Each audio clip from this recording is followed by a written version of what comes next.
give or take a couple games. We'll see where it is. We'll see what it is. Okay, cool.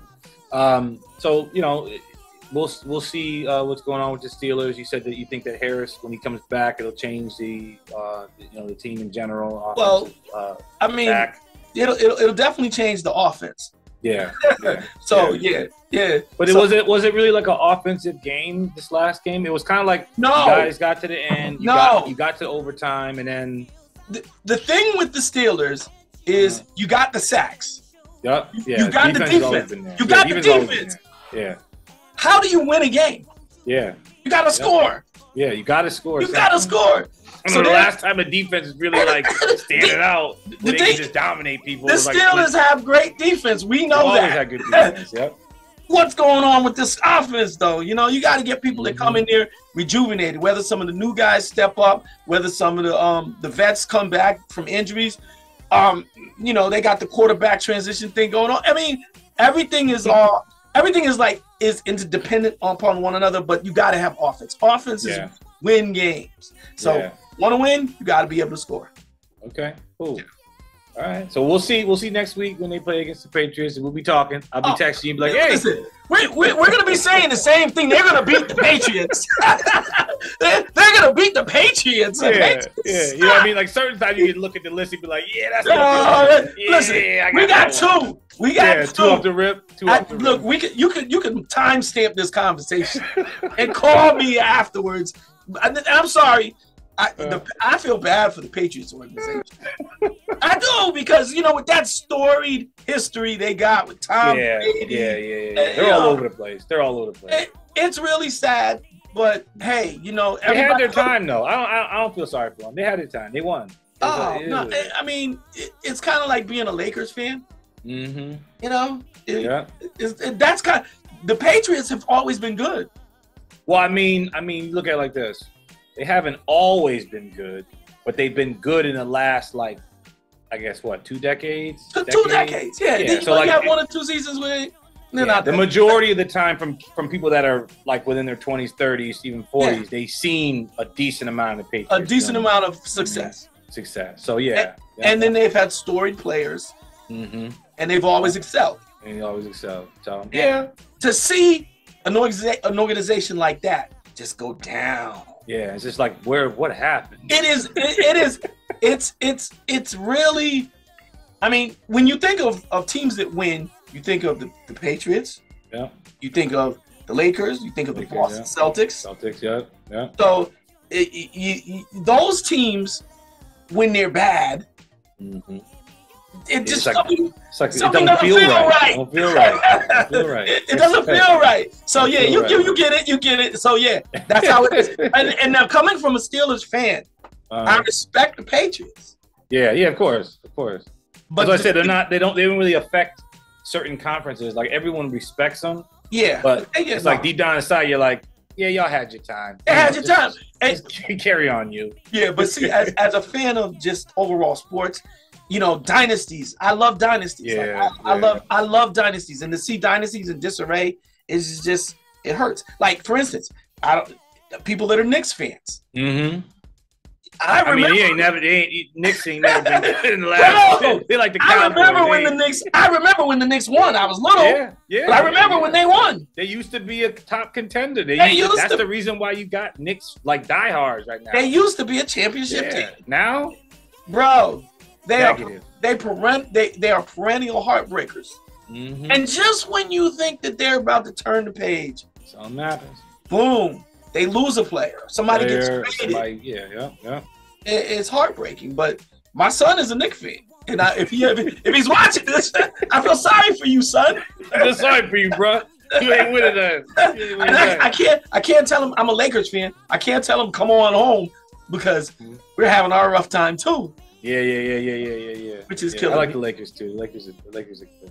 I was a Bulls fan for years when Jordan was on. I don't really know if I would switch over because it's different. I don't know. I'm just different when it comes to basketball than I am with football. Football, I'm like a diehard as Dallas. That's it. It is what it is. Right. But I've gone back and forth with the Lakers or the Bulls. Okay. So. Well, I mean, I was a Bulls fan because I like the team play. Yeah. And then the Bulls they turn into something else. I'm like, not really the same team anymore. You know what I mean? No, they don't even feel like the same franchise. When they dismantled that team, it turned into something. But you see, what I noticed is that happens to everybody. They have a winning period and they dismantle the team. Like, for instance, Celtics. Yep. During that same time, I was even though I hated the Boston Celtics, I liked the Boston Celtics. You know, and it was a good compliment to the Lakers. It's like, okay, on the other coast, who is battling? Oh, the Celtics. Yeah, they got a good squad. It's gonna be a good game because ultimately you want to see good games. You don't want to see like somebody get blown out. You know, you got the Larry versus Magic. Yeah. And then you got to add the Pistons in you. Yeah. You know, the Isaiah Thomas era. Yeah. You know, it's like, wow. You know, I mean, so you get those heavyweights that are continual. Like you said, you're Bulls fans. One thing about the Bulls is they never really fell off. Nah, they kind of like just kept limping on after Jordan stopped though. They never really like got anywhere. You know what I mean? They had Rose at one point and it's like he got injured every season. And that's heartbreaking because Derrick Rose at the height of his game was incredible. Yeah. Derrick Rose was doing things that Kyrie Irving, and plus he was doing more. Like his command of the game. He was a transformative player. But when he got injured, it was just like he got injured at one time, and then it was just every season. I'm like, did he get hurt every season? I don't know. I don't know how his personal life is, but he probably was like, you know what, we ain't winning. I'm about to take this L real quick, coach. I'm gonna sit this bench. But you know, it's a testament to him that he's still playing. Yeah. You know that he loves the game. So he's still playing. Yeah. He still has something to offer a team, sort of like Carmelo Anthony. Yeah. Still playing. Still got something. Yeah. Still got something to offer a team. I mean, that's a testament. When you think about when these guys came in the league versus where they are now, it's amazing. It's amazing. Yeah. All right. So we're gonna go down. This is the shotgun section. So I'm gonna. I couldn't tell you prior what they. I gotta be scared of this section. It's gonna ruin my tough guy image. There will be no negativity. It's just gonna be you just answer this or that kind of thing. Okay. All right. I'm ready. So, first question. I think this is gonna be a biased one, but first question: Lakers or Celtics? Lakers all day, man. Come on, man. Next one: Kobe or LeBron? Kobe. All right. Kobe is a beast. I don't understand. I don't understand how you could have a conversation of the greatest of all time and not put Kobe in it. I don't know, man. It's tricky now because Kobe obviously is not here. Yeah, like so he passed and it's hard to see, but he was still going out and he stopped playing. And LeBron is still playing, and then the whole thing with like the comparison between him, like Kobe, LeBron, and Jordan, like who's the best ever. But like the idea is like Kobe and LeBron.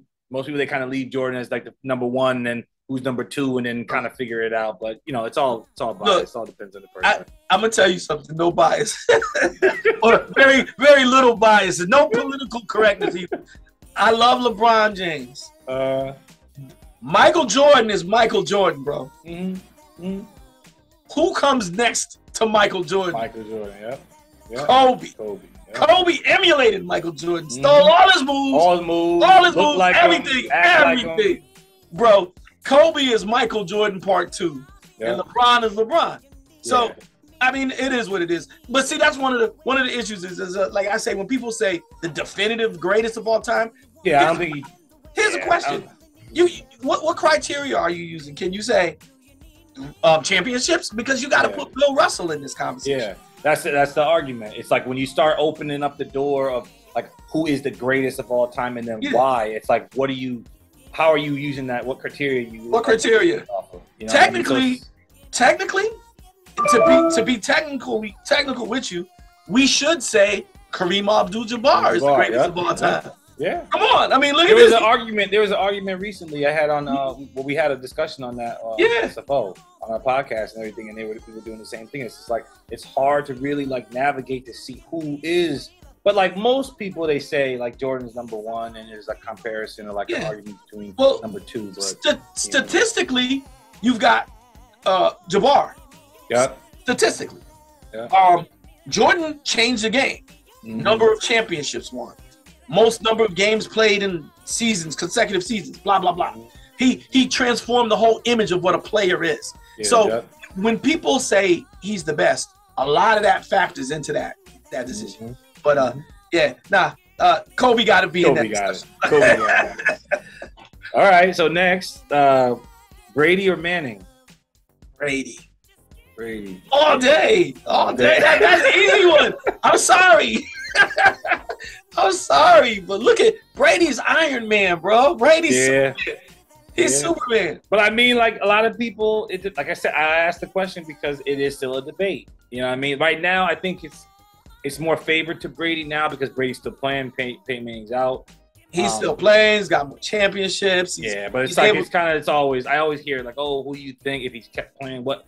But like I'm a Brady's fan. Like I like both of them. I like both players. I love both players. But man, like Brady is to football what Jordan is to basketball. Yeah, and then the whole thing, like 6th round pick, and like it's kind of like he's he's always been the underdog. It's just, you have to add that in. So I gave it to Brady too. That was cool. Yeah. MMA or boxing? Which one is more exciting? Oh wow. To me, I still grapple with the MMA concept. Okay. Now let me tell you, the whole fact of incorporating the martial arts, the kicks, and the grappling, it makes it graphically more interesting to see. But let's take a traditional boxer. Yeah. When they have someone that is mesmerizing, a la Muhammad Ali, a la Mike Tyson, a la Floyd Mayweather. Yeah. You just can't get the type of coverage because I can't think of any MMA fighter that I can put in that category with a Muhammad Ali. Yeah. Can you? Nah, like I mean, even coming from martial arts background, it's very hard to say like you can compare the two. And like even with this last fight, like Conor McGregor, and there's been other people that have gone from MMA and tried to box and things like that. Yeah. Like usually with MMA artists, boxing is like part of their striking, or at least some use their striking. They have a good foundation with like boxing. Like Nate Diaz is one of my favorites.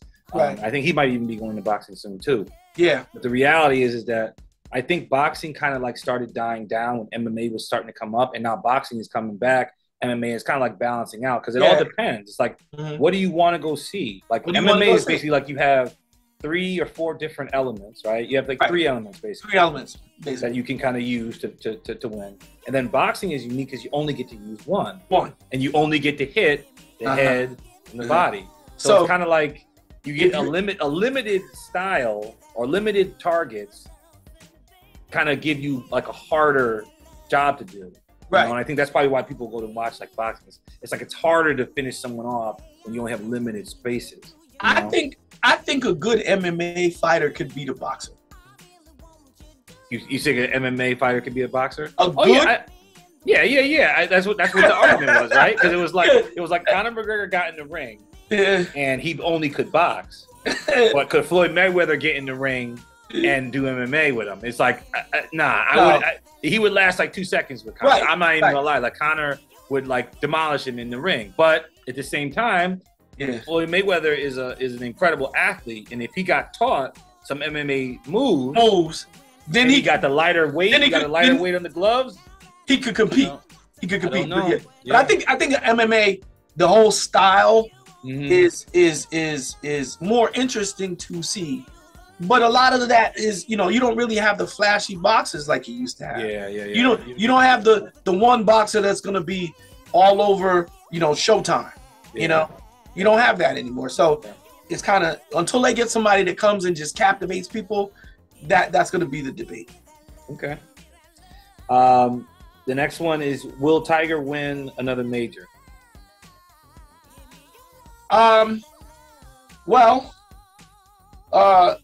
I think Tiger has to deal with psychological issues. Some other stuff. He's got a lot of psychological stuff going on. Is he talented enough to win it? Yes. Have people come back and won majors after years of not winning? Yes. Yes, yes, yes. Can he win? Yes. Does he have the psychological makeup to do it? That's the question. I mean, it takes a certain amount of brain power to get into the believing you can do it. And he's gone through some trauma, some public trauma. Yeah. So when you see him move, the swagger that he once had, that focus that he once had is not there. And until that comes back, you got all these other new guys coming up. Yeah, they're coming in, And they're coming up and they have the same fundamentals as he had. Yeah. So these guys are focused. They've got the focus. They got the eye of the tiger, if that's what you want to call it. Yeah. They got it. Yeah. If you don't have that, you're not going to win. You need it. So the same thing with that goes for Serena Williams. You know, can she win? Yeah, she can win. She knows what it takes to be a winner. But you have to have that mental toughness and that psychological focus to do it. Can't compromise that. Cool. All right, so we're gonna close. Where can all the fans and audience, where can they find you on social media? Like what are your social media? Or any plugs or anything else that we might have missed that you want to leave when they're closing? Okay, well, first of all, if you want to find out any events that I do, you can go to my website, which is www.juancoon.com. It's JUANCOON. And everything that I do, all of my social media is tied to that website. If you want to know like any functions I got coming up, any flyers, you can go to @Juan Coon on Instagram. You can go to Facebook. But because they have that 5,000 person cap, Anthony Coon, you'll be sitting in that box until I delete some. Pending. Yeah. Saturdays, my mix show on 1015thevibe.com, and on Mondays, I forgot this, but I do a house show. I play underground house music on UGC Radio, which is based in England, every Monday from 6 to 7:30. And you can check me out on ugcradio.com. And that's all over the place too. And I'm breaking a lot of music. I'm getting a lot of traction internationally from that show. At the clubs, I mean, I'm all over the place. I just got back from Cabo. I'm going to Aruba. I've got Dubai coming up again. Let's see. I do boat rides in Manhattan. I DJ locally in Connecticut at Harps on Saturdays. I do a comedy show actually on Wednesdays at Metric in Bridgeport, Connecticut. And then I do a happy hour at 10:20 on Fridays. And Sunday I do a brunch, a Sunday brunch at Rum and Tequila in Bridgeport on Sunday. So, and playing all kinds of music. So if you come, just be open. Be open. Because you will hear everything. And you'll hear the international experience at just about most of those places I play, with the exception of Harps. Harps is pretty much 90s. I'm straight 90s. That's the theme for the club, so that's what I stick to. Cool, that's what's up. Well, like I said, I always just wish you the best. I appreciate you coming on my show. Definitely, make sure that you guys you go follow Juan. He's always moving around. He's doing great things in the music scene. He's a great artist. He's been doing it for years. You can learn a lot from him. And if you guys love this type of content, make sure you leave a comment, like, subscribe, and we'll see you in the next show. Peace out. Appreciate you, man. Thanks for the shout. Always. I like that shirt too. Marvel all day. You forgot Marvel versus DC. I'm not gonna put that in there because we're gonna be fighting over that. Marvel all day, bro. Thanks a lot, man. Appreciate you. All right. Thank you.